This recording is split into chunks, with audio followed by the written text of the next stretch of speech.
샬롬, 사랑하는 박진규 네트. 날씨가 매우 추워진 11월 돌아온 오메가입니다. 요즘 많이 쌀쌀해졌는데 이제 본격적으로 겨울이 시작되려나 봅니다. 다들 감기 조심합시다. 그럼 이번 주 월요일 화이팅 있고 신나게 오메가로 시작해 봅시다. 5분 메시지 들어가자. 오늘 제목 호는 무엇을 의미할까요? 추운 겨울이라 손을 호 부는 걸까요? 아니면 호날두의 호일까요? 제가 오늘 말하고자 하는 호는 사람을 부를 때 쓰는 별명을 의미하는 호입니다. 이 호는 당시 한자나 유교 문화권에 있는 사람들이 사람의 이름을 직접 부르는 것이 예의에 어긋난다고 여겨 사람들 사이에서 서로 허물없이 부르기 위해 지었던 일종의 별명 같은 건데요. 대표적으로 유명한 호들이 몇 가지 있죠. 퇴계 이화, 율곡이, 다산 정약용, 만해 한용운, 백범 김구 등등 이렇게 호를 가진 사람들을 부를 때는 실제로 공적인 자리가 아닌 곳에서는 실명을 부르지 않고 호로 불렀다고 합니다. 우리 마치 수홍이가 유리가 되어버린 것처럼 우리가 RPG 게임을 하다 보면 있는 시스템 중 하나인데 바로 칭호 시스템입니다. 플레이어의 캐릭터 앞에 멋진 별명을 달아줌으로써 플레이어가 더 몰입하고 즐길 수 있게 만든 일종의 커스터마이징이죠.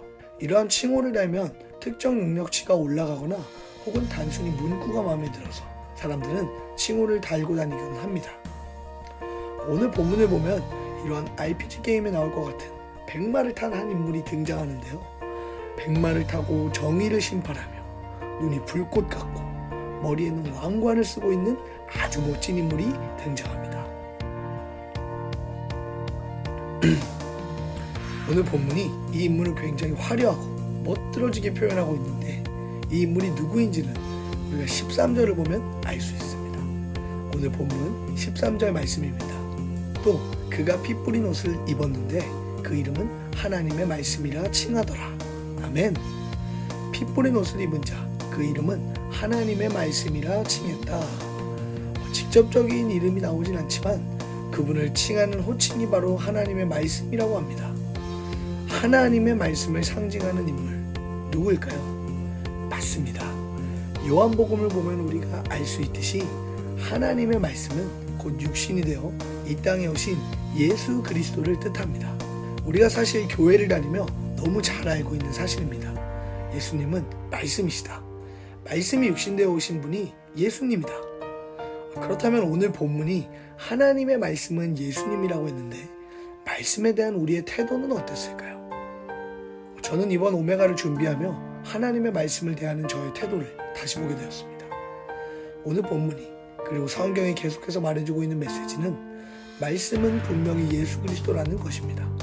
그런데 저는 말씀을 대할 때 그저 지식을 대하는 태도로 말씀을 공부하고 필기하고 정리하는 모습이 있음을 보게 되었습니다.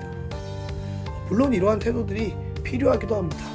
우리가 말씀을 전하기 위해 말씀을 더 깊이 이해하기 위해 공부하고 알아가는 시간들이 반드시 있어야겠죠. 그러나 저는 오늘 하나님의 말씀을 대하는 태도는 이러한 지식과 정보에 대한 것이 아니라 먼저 우리가 살아있는 예수님을 만나는 태도로 나아가야 한다고 이야기하고 싶습니다.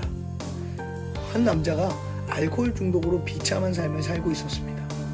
어느 날 그의 아내가 성경을 선물 받아 읽기 시작했고 예수님을 믿게 되었습니다. 아내는 성경을 통해 많은 위로를 받고 그것을 보물처럼 여겼습니다. 하지만 남자는 아내의 그런 모습을 보고 비웃기만 할 뿐이었습니다. 하루는 남편이 여느 때와 다름없이 만취한 상태로 집에 돌아왔는데 아내가 읽던 성경이 그의 눈에 띄었습니다. 그리고 그는 속으로 이렇게 생각하며 아내가 읽던 성경을 난로 속에 던져버렸습니다. 성경이 불에 들어가 다 타 없어지면 다시는 예수 소리를 안 하겠지? 다음날 아침 남편은 남은 죄를 치우다가 타다 남은 성경 몇 쪽을 보게 되었는데 그중 마태복음 24장 35절에 있는 말씀이 눈에 들어왔습니다. 천지는 없어질지언정 내 말은 없어지지 아니하리라. 그 구절을 읽고 그는 깜짝 놀랐고 정말 살아있는 말씀의 능력을 경험한 그는 아내를 따라 성경을 읽기 시작했습니다. 그리고 그렇게 예수님을 믿고 알코올 중독에서 벗어나 새로운 삶을 시작하게 되었다고 합니다.